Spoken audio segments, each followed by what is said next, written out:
Would like to welcome everybody to today's Sustainable Development Seminar. Professor Barrett from Cornell University.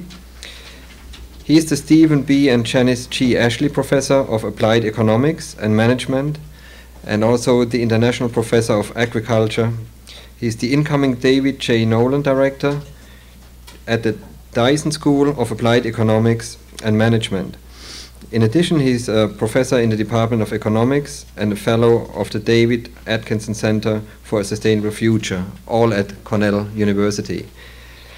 After Chris will give his introductory remarks on the topic of food security and socio-political stability, he will be joined by Mark Kane and Upmanu Lall here from Columbia University.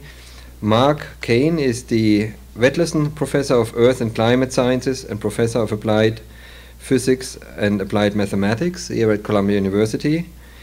He also founded the educational program, which is an MA program in Climate and Society, which was jointly done by the Department of Earth and Environmental Sciences and the US Institute.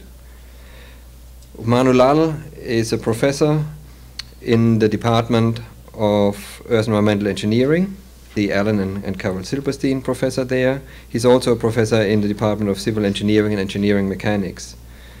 He directs the Columbia Water Center and is a senior research scientist at the International Research Institute for Climate and Society.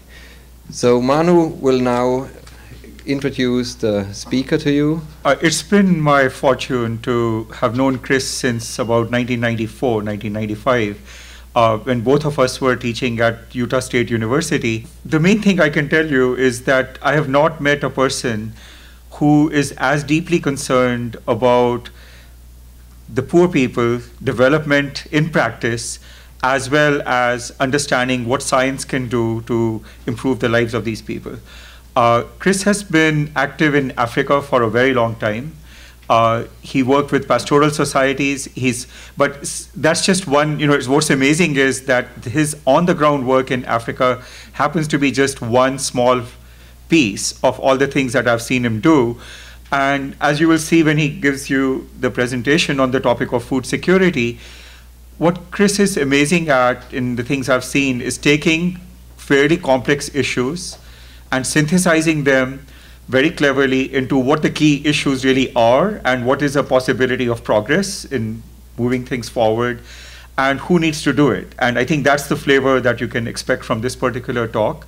So in that sense, this is perhaps the perfect sustainable development seminar, because this is what we set as a direction when Jeff Sachs got here in 2001 or so. And people have been talking about it, and there's been a lot of activity which is on that topic coming from an economics perspective, which is exactly what Chris looks at. There are people here possibly from the International Research Institute for Climate and Society as well, and some of them have been working on looking at development issues from a climate lens and trying to look at the role insurance plays or index insurance plays. I'm happy to tell you that this is one of the areas that Chris has also pioneered in. So if you start getting into it, and if you read the sheet that circulated on his background, you'll see that of the 260 plus papers that he has published and 34 books that are indicated there, almost every topic that's of interest to you from an economic development perspective is actually covered very succinctly and very nicely. I think with that, I'll stop wasting Chris's time and get him to come up and talk. So the topic that he's going to talk about on food security is fairly complex. It covers climate, obviously, which is why Mark is here to talk about it. It covers agronomy, it covers advances in technology, and it covers what we have to do politically and socially to actually get convergence on these issues. This topic, food security and socio-political stability, is the topic of a new edited volume to which both Manu and Mark have contributed extremely important chapters. So what I'm going to present is a reflection of a group's work. As most of you know, the global food system went through very dramatic changes in the post-World War II era, culminating in the Green Revolution, as it's commonly called. But it's very easy to understate what was accomplished through scientific advances around food security in the roughly half century following World War II. At the simplest, kind of most reductionist level, the big accomplishment is that we were able to increase the stock of available nutrients in the world's food supply from being adequate to feed about 2 billion people to being adequate to feed adequately today, depending upon how you want to count, anywhere from 4 to 6 or 7 billion people. Now, there are very serious distributional questions, and if we could distribute food equitably, we'd have no hunger or malnutrition in the world at all, with the possible exception of a couple of trace micronutrients. But the simple accomplishment of overcoming the supply constraint on adequate nutrition for the world's population was really a remarkable accomplishment and contributed enormously to reduced poverty around the world, especially by bringing down real food prices, so that the core element of poor people's expenditures, food, fell in real terms, real wages increased appreciably, and most of the gains of the supply side progress of the Green Revolution were in fact reaped by food consumers. An important point people don't always appreciate, that although the technologies were farm-level technologies largely, and improved germplasm, improved irrigation, fertilizer use, etc., the economic gains from those technological changes accrued disproportionately to the world's food consumers and disproportionately to the poorest food consumers in Asia above all. And that's the principal pathway by which poverty reduction was achieved through the Green Revolution and the technology progress associated with agricultural systems programs of the post-World War II era. This also enabled rapid urbanization as a reliable food supply distributed from producing areas to urban centers, enabled industry to begin building a workforce that could disengage, could exit agriculture. And perhaps coincidentally, perhaps a bit more substantively causal, this is also strongly associated with what political scientists sometimes refer to as the long peace of that era after World War II. The problem is that it also induced a very dangerous complacency, that the accomplishments of that 40 or 50 years of significant investment in agricultural development around the world, culminating in, among other things, a Nobel Peace Prize for an agronomist, Norman Borlaug, that led people to gradually think that this was a solution that had resolved the problem of malnutrition permanently. Of course, it came nowhere close to achieving that, not least of which because problems of malnutrition are not just problems of agricultural production.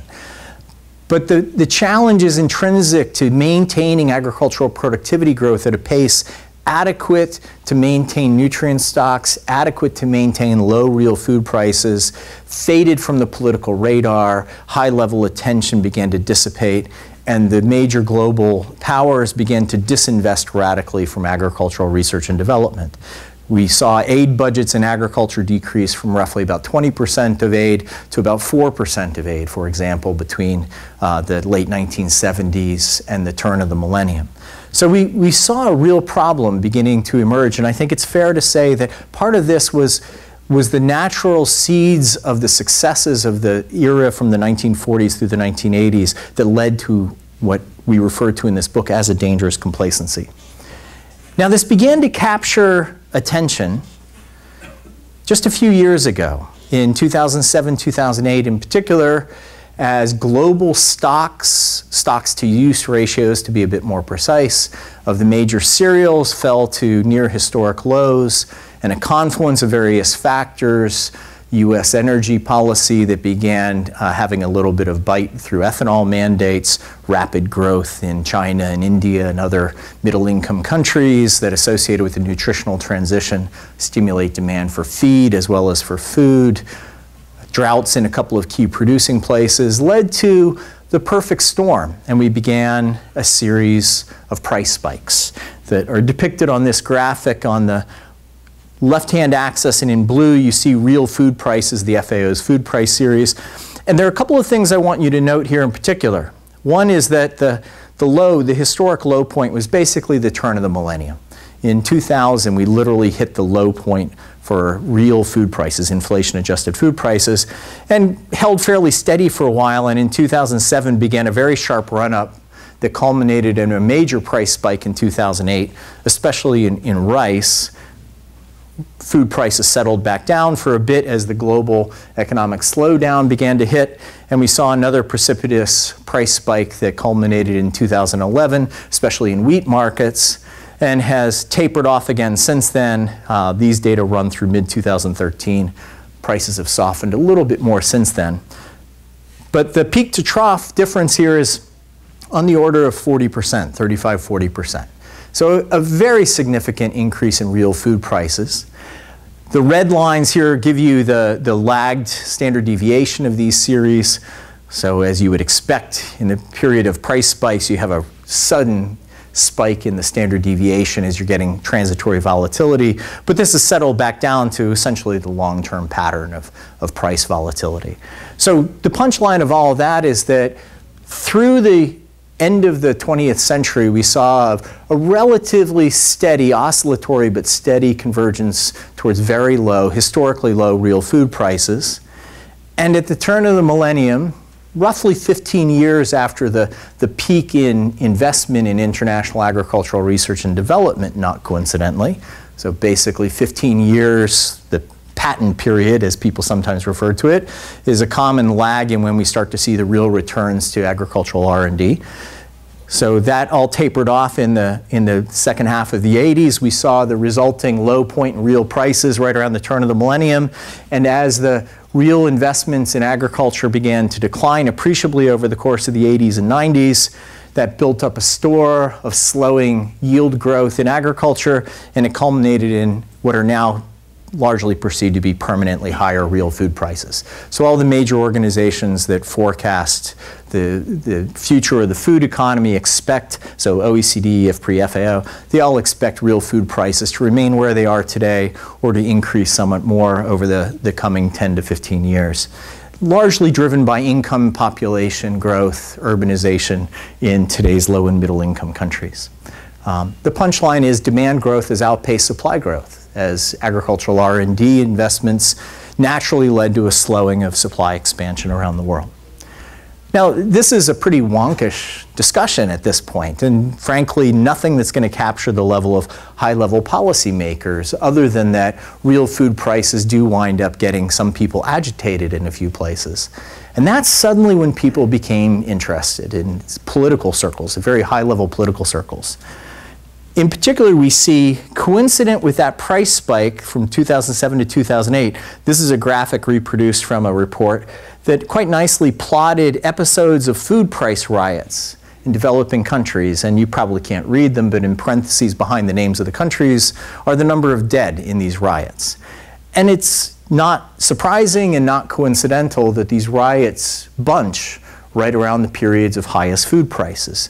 So we saw episodes, many episodes, of people taking to the streets in developing countries to protest the high prices of food with which they were suddenly confronted, that left them disturbed, left them annoyed by a government that seemed to be failing to maintain the social contract.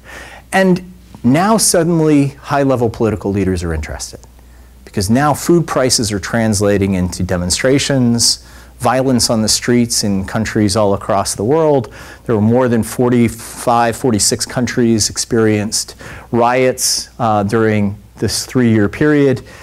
It's important to note that there's a very complicated relationship between high food prices and political disturbance, and that's much of what this book is about, in fact, both understanding that relationship and at some very basic level trying to predict what's coming over the coming decade. But that relationship excited interest and created this project, because the backstory to this project is that I got a call one day from senior people in the National Intelligence Services saying, people are taking to the streets in developing countries. The White House, the State Department are worried about this. The Department of Defense is worried about this. Our allies are worried about this. And we realize that in the intelligence community, we know very little about food security and agriculture around the world. We don't understand what's happening that's driving this, and we don't know what's coming over the coming decade. So is this a transitory thing, where we just kind of buckle down, get through it, and this storm will pass? Or is this a harbinger of things to come, where we need to begin to devote more attention to food security issues? So can you perhaps pull together a group of experts, people like Mark and Manu, who can help us think through what are the issues? What's behind these phenomena, those price spikes that we saw a moment ago, and their correlation with these sorts of urban food price riots? And are these things we need to worry about? Are the underlying drivers issues that the intelligence community, the security community needs to pay attention to, not just the agricultural community? So that's the genesis of this book. That's why an economist who worries about food security issues around agricultural and development economics suddenly is wading into deep water about socio-political stability, about which I have no expertise and no credentials. The way to understand this story, though, is to recognize that that complacency induced by high-level investment in agriculture that would earn the Nobel Peace Prize, the complacency that led to a withdrawal of investment and a high-level attention to agricultural systems and food systems around the world naturally begat as a very bitter harvest these high real food prices that we see today, and that in their most egregious explosions led people to the streets and led to disruptions in various developing countries. And so now we get high-level attention again. The L'Aquila Summit, where President Obama extracted concessions from other G8 countries that, depending upon whether you believe the numbers or not, may have generated $22 billion towards food security. That was a very high-level statement of renewed interest in these issues. The key thing to recognize here is that these food price riots are what attracted all the attention. The overthrow of the Haitian government, which can be traced directly to the food price riots of 2008 and Haiti, in particular excited a lot of interest in the US government. But most countries suffered food price spikes, but people didn't take to the streets. And there are at best two countries whose governments were overthrown as a result of high food prices. The Haitian government, where the overthrow of the government was at least partly due to consumer unrest in urban centers, in Port-au-Prince in particular, and the Malagasy government, the government of Madagascar, which, as I'll discuss in a minute, fell largely due to an enormous land deal gone bad, a land deal that was sparked by these high food prices. But that's two countries. And that's a small portion of the countries where there was unrest. And the countries that suffered unrest are a minority of the countries that suffered significant food price spikes. So we need to be a little careful about extrapolating here and thinking that this is where the action is around the relationship between food security and socio-political stability. But this is what ignites the interest in the high-level policymakers. So that's just to foreshadow where we're going in this book, which is that this is a very real relationship and one that one should worry about. But the deeper, more fundamental, and frankly more threatening relationship between food security and socio-political stability has different causal mechanisms, different pathways. We'll come to those in just a moment. The main driver that the group of us who contributed to this volume worry about is that high food prices naturally mean that the natural resources on which food production depends also become more valuable. Farmland in the Midwestern United States is up at record prices again today, precisely because food prices are high. Farmers are fetching relatively high prices for their commodities. 2013 will be a record year for farm profits in the United States. It's a good time to be a farmer. If it's a good time to be a farmer, it's a good time to own farmland or to control the water that is essential to farm production. And high prices then mean people naturally go and seek out those now more valuable resources. It's not a coincidence that the land grab question, as it's often referred to, emerged right in the wake of these food price spikes in 2008, 2009. So these high food prices spur demand for land, for water. One race that people aren't paying attention to yet, outside of a few very small communities, largely plant breeders, is the gene grab that's taking place, as there are very substantial rushes, not just by the private sector for intellectual property, but among governments, as you see major governments looking to secure the genetic material, the animal and plant genetic material necessary for their scientists to be able to improve cultivars, and there are emerging very serious issues of enanticommons. The competition for the crucial resources behind food production is arguably the most threatening problem that results from the high food price regime that we've entered into. The obvious example is cases like this one in Madagascar, where domestic discontent that already existed, it's not that the land deal that the government of Madagascar, the Revolves government did with Daewoo, the Korean conglomerate, where they signed a deal under rather opaque terms for about 1.25 million hectares of prime rice producing land in the main breadbasket part of Madagascar. That was sort of the straw that broke the camel's back, sent people into the streets, and a disc jockey took over the government, literally. I couldn't make that up. So very troubling for those of us who spend a lot of time in Madagascar. But there are other tensions, marine fisheries. The coastal fisheries have been expanding, capture fisheries in the oceans have been expanding by about 1 degree per year for the last 25 years. And more than 3/4 of the continental shelves of the world are now at or beyond sustainable harvest levels. There's not much capacity to continue to tap ocean capture fisheries. We're having to move to terrestrial-based aquaculture increasingly. And the competition and conflict over those fisheries is increasing. Water, Manu has a very nice chapter around competition for freshwater resources.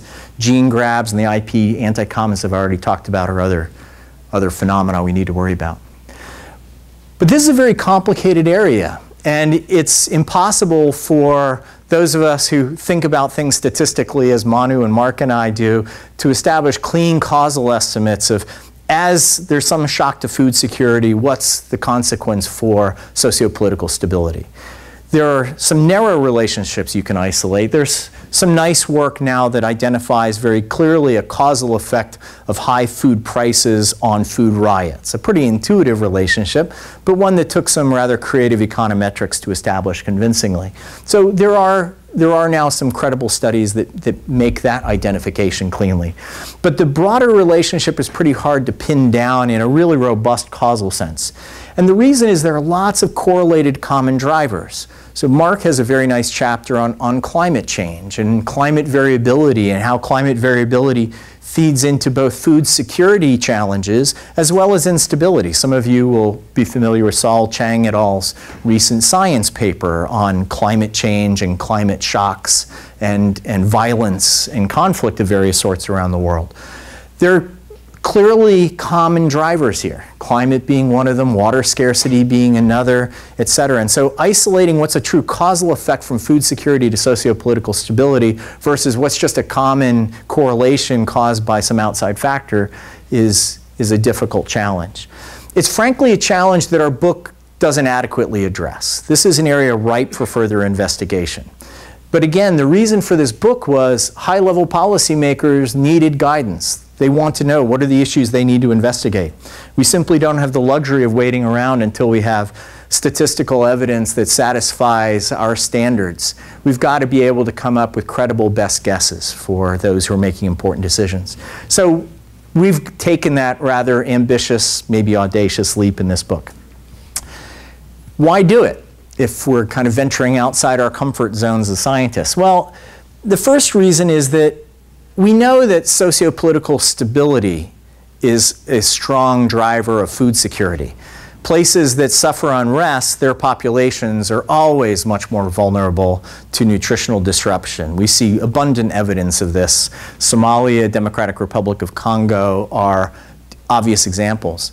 But the key thing for the policymakers is the strong suggestion that there's potentially a causal relationship that runs the other way too. That it's not just unrest causes food insecurity, but that food insecurity might sow the seeds of unrest as well. And that's a hypothesis worth investigating because we don't really need added reasons to seek peace. It's not like the Defense Department really needs us to come up with an agriculturally based or food systems based justification for seeking peacekeeping in particular countries. But if we want to advance a food security agenda, which hasn't had high-level support, being able to make the case that advancing the food security agenda may have important payoffs in other arenas that frankly interest high-level policymakers a little bit more than what do the time series on real food prices look like. That's the incentive for us to take on this project. And the real reason that matters is the core story of the book is that it's not urban food price riots that are the real danger.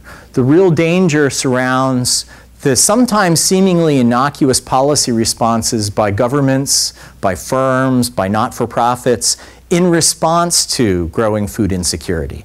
That the measures that people take trying to address the immediate needs of their own populations or their clients, depending upon which sort of agent you're talking about, that those policy responses can cause food insecurity, at least in other populations or over time, and sow the seeds of some of the unrest that we're particularly worried about. So the policymakers are paying attention, and we need to make sure that they appreciate that their policy choices are ultimately an enormous part of deciding whether there will or will not be socio-political instability in response to the growing supply-demand imbalances in the global food system. So that's what this collection of papers is all about. I highlight Chris Blattman kindly contributed a nice endorsement blurb on the cover. So this volume is all about that, and here are the chapters. It's broken up into thematic chapters and geographic chapters with a couple of initial overviews. Mark Rosegrant and his colleagues at IFPRI have kind of the workhorse model of the global food economy, and Mark and a co-author contributed a very nice global overview chapter on climate. Thematic chapters including a very nice freshwater resources one by Manu, and geographic chapters by another set of very skilled authors. So that's the composition of the book. What I now want to do is just describe to you kind of the four basic pathways that collectively these chapters outline. These pathways don't have equal weight across regions. Some have much more bite in Latin America or in sub-Saharan Africa than in South Asia, for example. They don't pertain equally to each of the thematic areas. But the beauty of this project was that as we gathered a lot of experts, each talking about their particular area of expertise, common threads began to emerge very clearly. And that story is actually a core narrative of the upcoming national security estimate on food security. So the four main pathways. The first is the one that excited the intelligence community to launch this project to begin with, and that is the relationship between food price spikes and urban unrest. Spontaneous socio-political instability is almost exclusively an urban phenomenon. You don't really see this happen. You don't see people taking to the cornfields to protest high food prices. So it's just not something that happens. It's an urban phenomenon as people protest higher prices of staple foods, bread, tortillas, etc. It's important here to note that much of the media makes the inappropriate suggestion that high food prices, because they aggravate poverty, ignite urban food security. Now, it is certainly true that high food prices can aggravate poverty because food is the single largest item in the budget set of poor consumers. And as you double food prices but you don't increase people's income, you're obviously making them worse off in real terms. There were flawed but famous estimates coming out of the World Bank that the food price shock of 2008 increased the number of poor by the equivalent of the past 20 years worth of poverty reductions policies. So that 1 year's worth of food price spike undid a generation's work of anti-poverty programming. Turned out to be a bit of an exaggeration, but the qualitative point remains. It's a very real phenomenon. It's also true that high food prices are causally associated with urban unrest, food price riots. But that common correlation does not mean that it's the poverty increasing effect of high food prices that's driving people into the streets. And this is an important thing to keep in mind, because the best available evidence is that most of the people taking to the streets are what in their context are very much the working class. And in particular, the high food prices are a symbol to a group of already somewhat disaffected persons of the abrogation of a social contract by their government. There are pre-existing grievances. There are grievances caused by the failure to maintain employment programs. Young men who've gotten educated and can't find jobs are the preponderance of the population taking to the streets in riots where anybody bothers to document who's on the streets. So the high food prices mobilize an already agitated underlying population. That's not necessarily the poor, certainly not the people who suffer the most severe nutritional effects from high food prices, because that would mean you'd have toddlers and elderly or very ill people taking to the streets, and that's clearly not the case. The people who suffer most biophysically from sudden shortfalls in nutrient intake are the most physically vulnerable people, and they're not the ones who are rioting on the streets. But the key thing here is this underscores that food plays a very powerful psychosocial role in the body politic in developing countries, especially in historically agrarian countries. Food is a fabric of relationships. And when food prices spike, this is threatening relationships. And in particular, this signals that the relationship between the state and its population is perhaps not as fruitful and as functional a relationship as people would like. So these price spikes are dangerous mainly where an opposition can galvanize already aggrieved subpopulations to join them and topple a government. Places like Haiti, this can happen. Not because of the food price spikes, those are the straw that breaks the camel's back, but because there's already so many reasons to have grievances with the government. So collectively, the contributors to this volume emphasize that these food price spikes really are a severe danger and governments need to attend to them. But the key to successful food price spike management is social safety nets. So countries that had standing large-scale transfer programs and other large-scale safety net programs did not appear on that roster, that graphic of countries that suffered deadly food price riots. Very strong correlation between places that had standing, effective, large-scale safety net programs that could cushion people when they suffer this sort of shock and places that suffered food riots. So the importance of a safety net, of social protection programs, was clearly underscored here. And somewhat ironically, perhaps best underscored in the Latin America chapter, this is a reason why sometimes you need low-grade socio-political instability, why you need opposition movements who are willing to agitate against government peacefully to push the government to do things it might not be willing to do otherwise. Latin America did not suffer the same sort of socio-political disruptions during the food price spike of 2008 and 2011 as Sub-Saharan Africa and Asia did. In part, the contributors of that Latin America chapter argue, because they had a strong social movements tradition. Places like Brazil, Mexico, etc., the governments got pushed by opposition civil society groups to implement large-scale conditional cash transfer programs, child feeding programs, etc., that helped to diffuse some of the pressure. And those programs expanded substantially during the food price spikes and took a lot of the political pressure out of the system.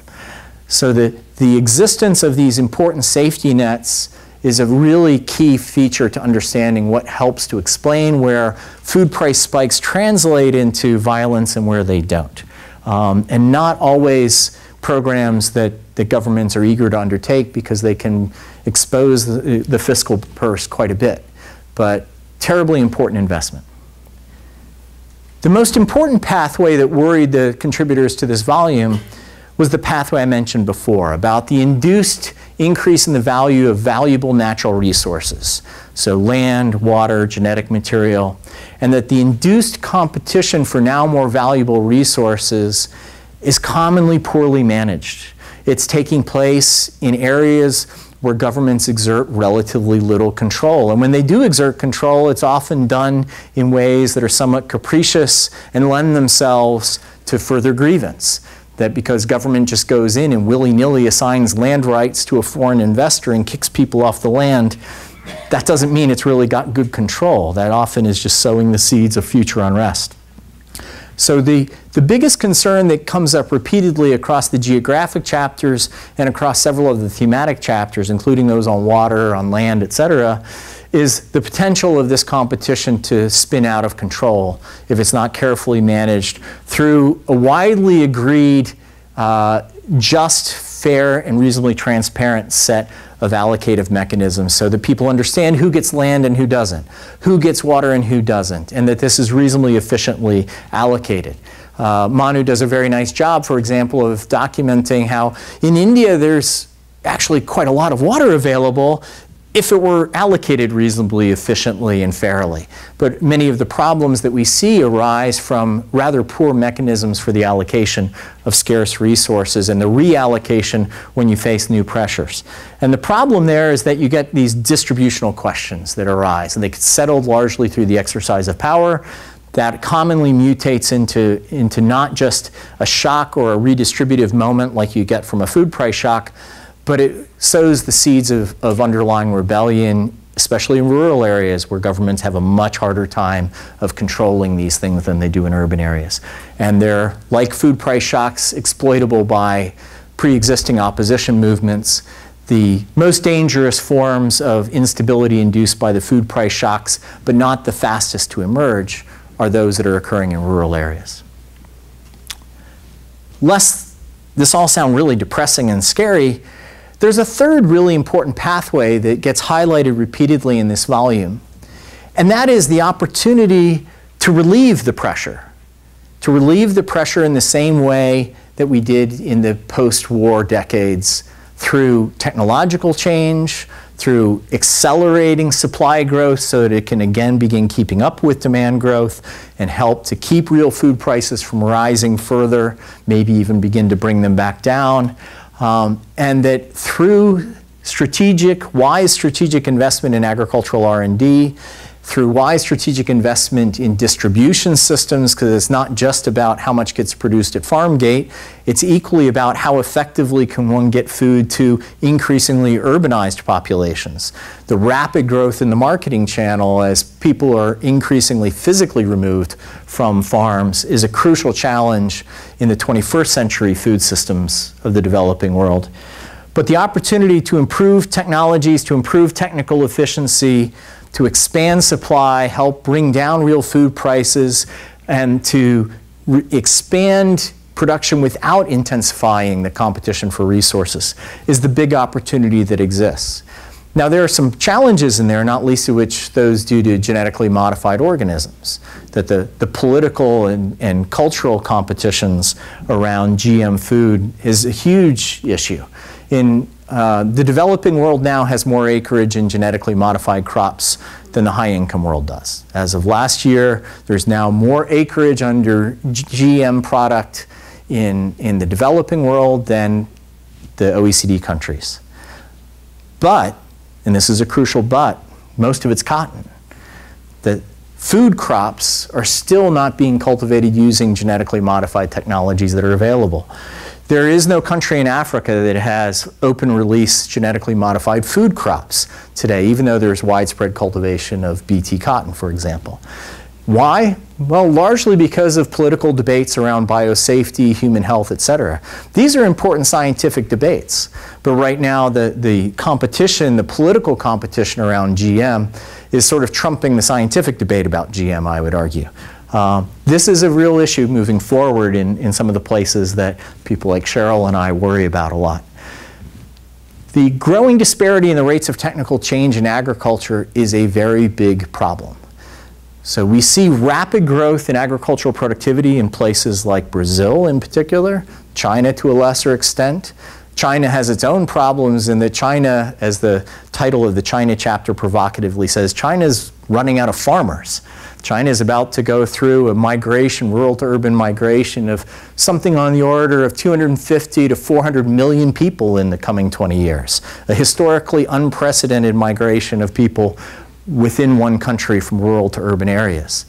And that has all kinds of implications for how you actually farm.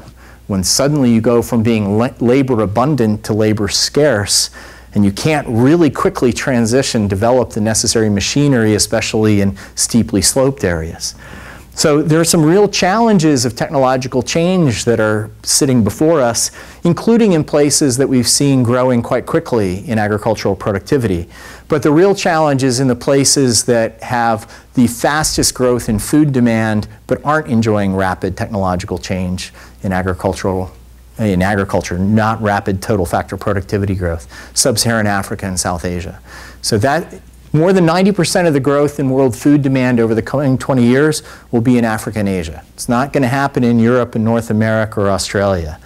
And so because roughly 90% of the world's food consumption comes from commodities grown in the country in which it's consumed, you have to worry about local food production. And you have to worry about matching supply growth to the places where we see the demand growth. And that is disproportionately Africa and Asia.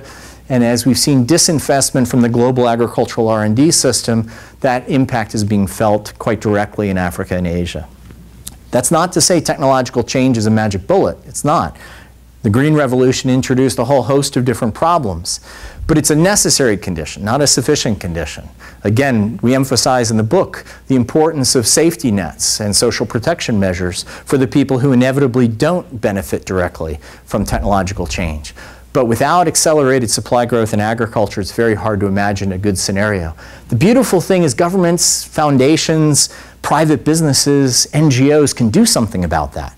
So in small projects or in large-scale programs can do something to accelerate technological change and productivity growth in agriculture, whether it's through germplasm, through water management, through soils management, through livestock, through improved marketing systems that reduce post-harvest loss, etc. There are lots of things one can do. The fourth pathway is policy interventions. Now, some of those policy interventions are palliative and very helpful, like safety nets that I've emphasized several times. But some are dangerous not because they directly do harm, although there are things like export bans that are very expressly beggar thy neighbor policies.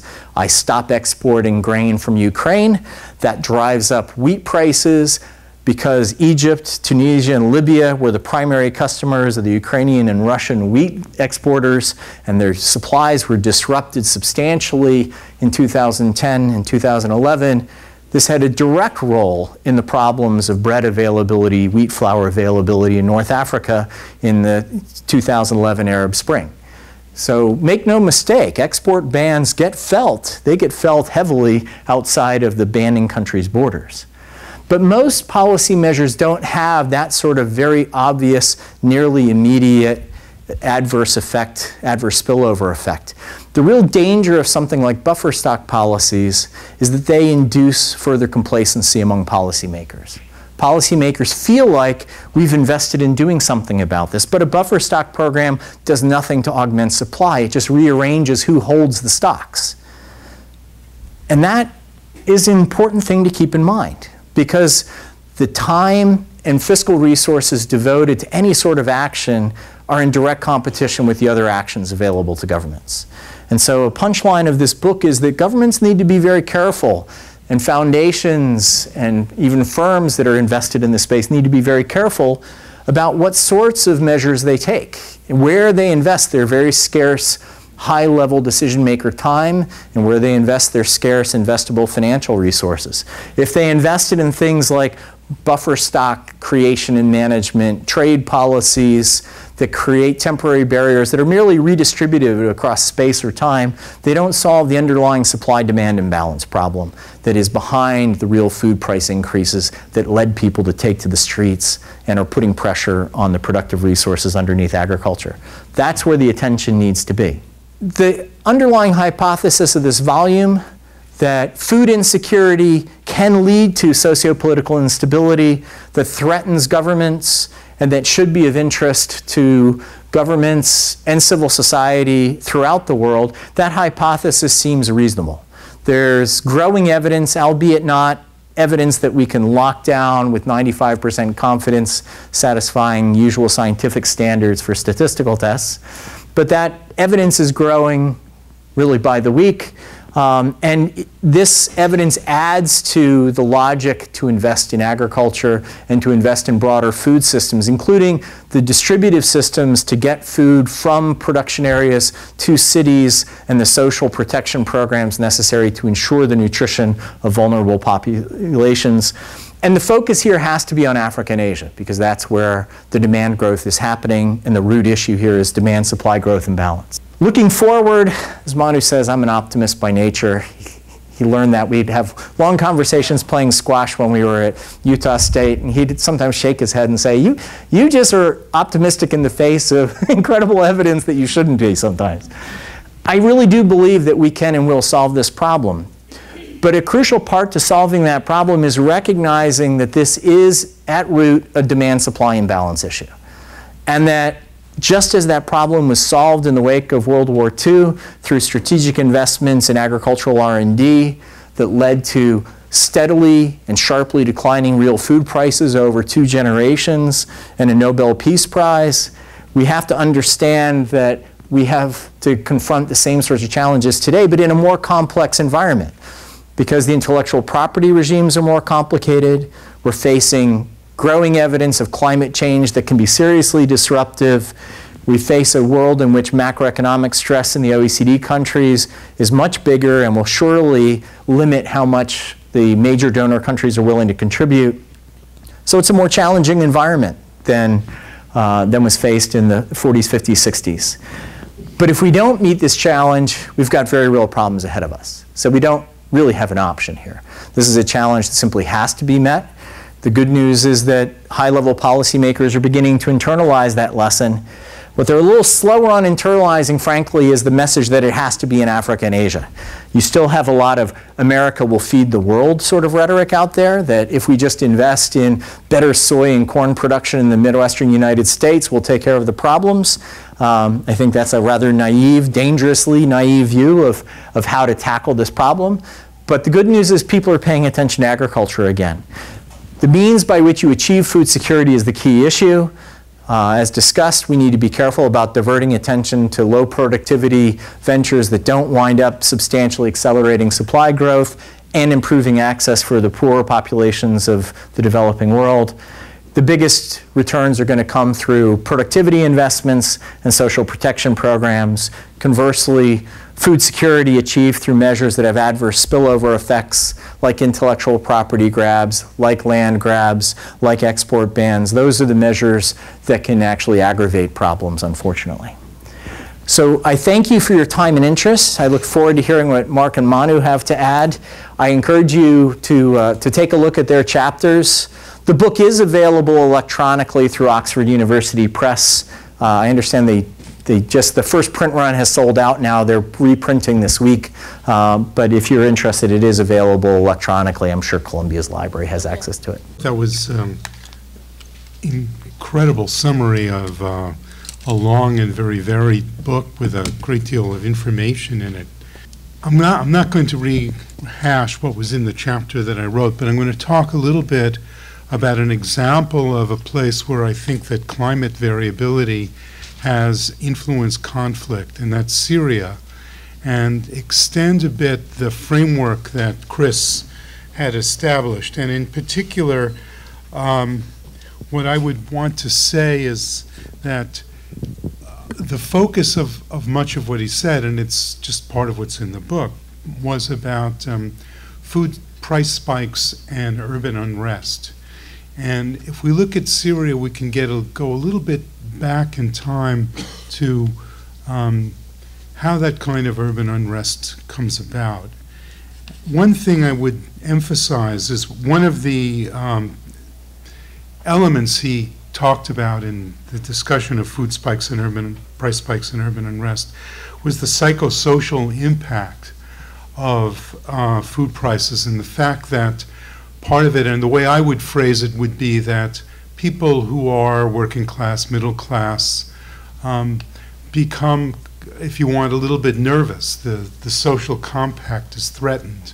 Not that they're starving yet, and not that they will starve, but their notions of stability are threatened, and that is very unsettling. Okay.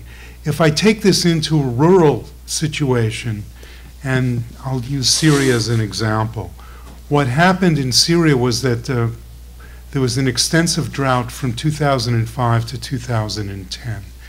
And in particular, the years roughly in the middle of that period, 6, 7, 8, were the worst droughts probably we have in the recorded record.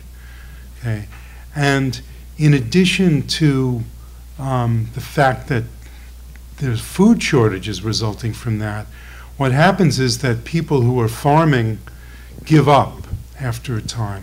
Maybe not after 1 year of drought, maybe not after 2, But after 3 years of drought, those are the people, the rural agricultural communities, move en masse to the cities because it simply becomes unsupportable to farm. And so it's, in effect, another and more severe psychosocial impact.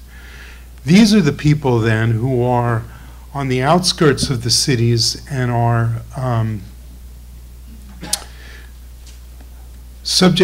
most subject to the fact that they live in a place where the government essentially doesn't provide any services.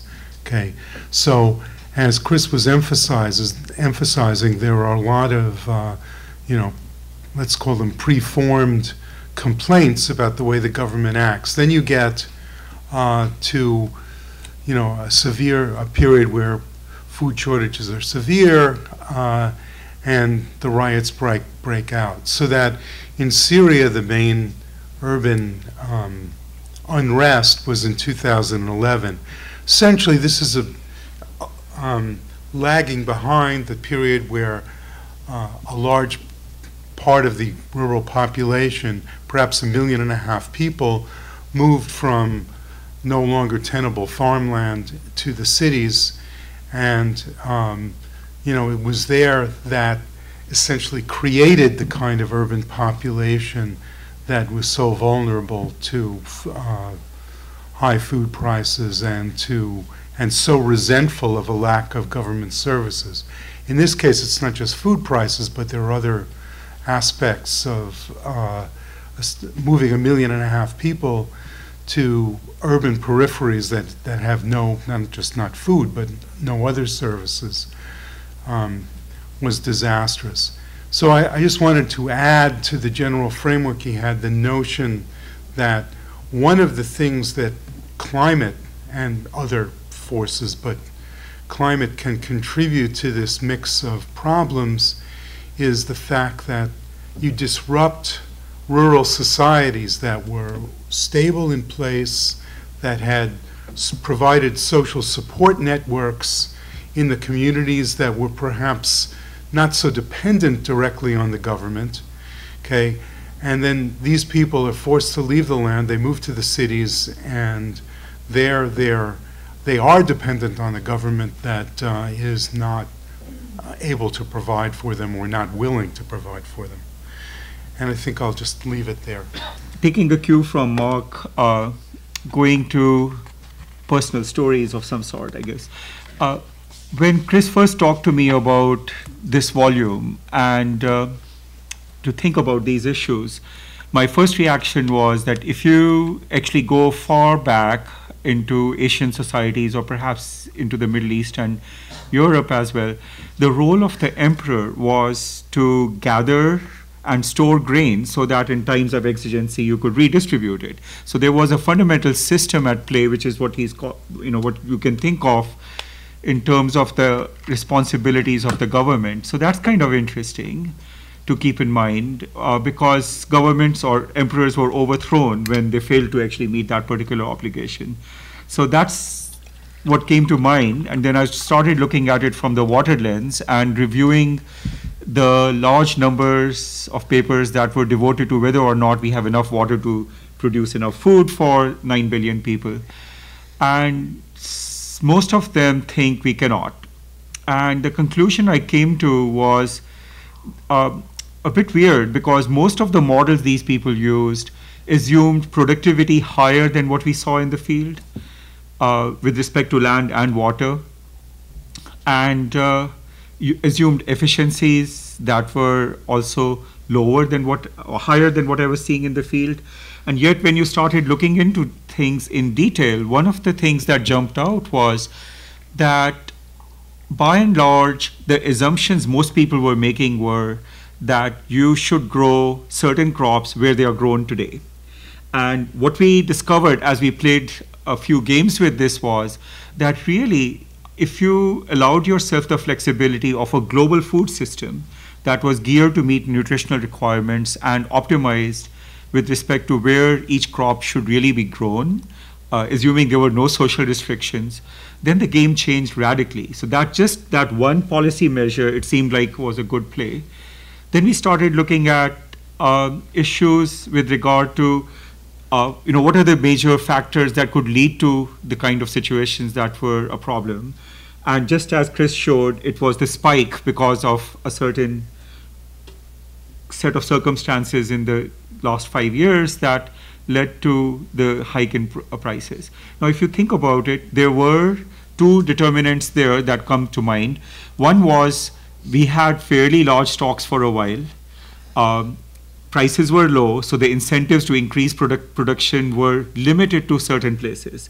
Second, in terms of food storage, which is the reason I gave the example of the empires of the past, investments in food storage were consistently limited, again, because prices are low. And for a water person, this was interesting because water is not priced at all. And so the big efforts that were made to store water post-Second World War, same story as with agriculture, had basically disappeared. Most of the dams that are out there on the planet to store water to deal with climate buffering were built between 1950 and 1980. There's been very little happening after that. And the same sort of story plays out in food storage.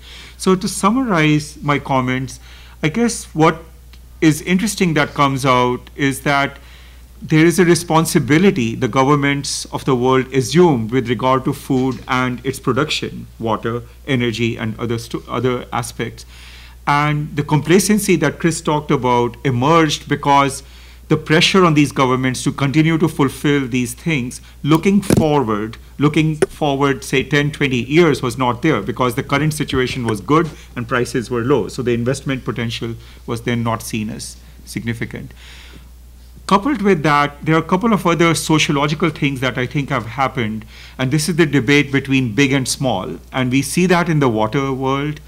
There are very few people today who think that dams should be built, especially big dams, because of their disruptive environmental influence. They advocate building small storages, working with rain-fed systems, and so forth, but when you examine those critically, you find that they have their own set of negative consequences, which can be as substantial as building a few large dams.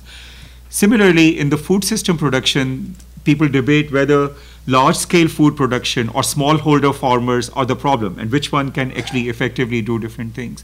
I think these are issues that need to be thought through and resolved. There's not going to be a binary answer to them. There's going to be a mix of things that have to be resolved there. And the economics, of course, will play a role. But the biggest thing that we've established in the work we've looked at is that it's the political systems and their negative impacts through efforts to doing good that are the biggest problem that needs to be unraveled. And that, I think, is the challenge that may prevent us from getting where we need to be. But otherwise, from a technological perspective, I don't think that there's really that much of a problem getting to where we need to be.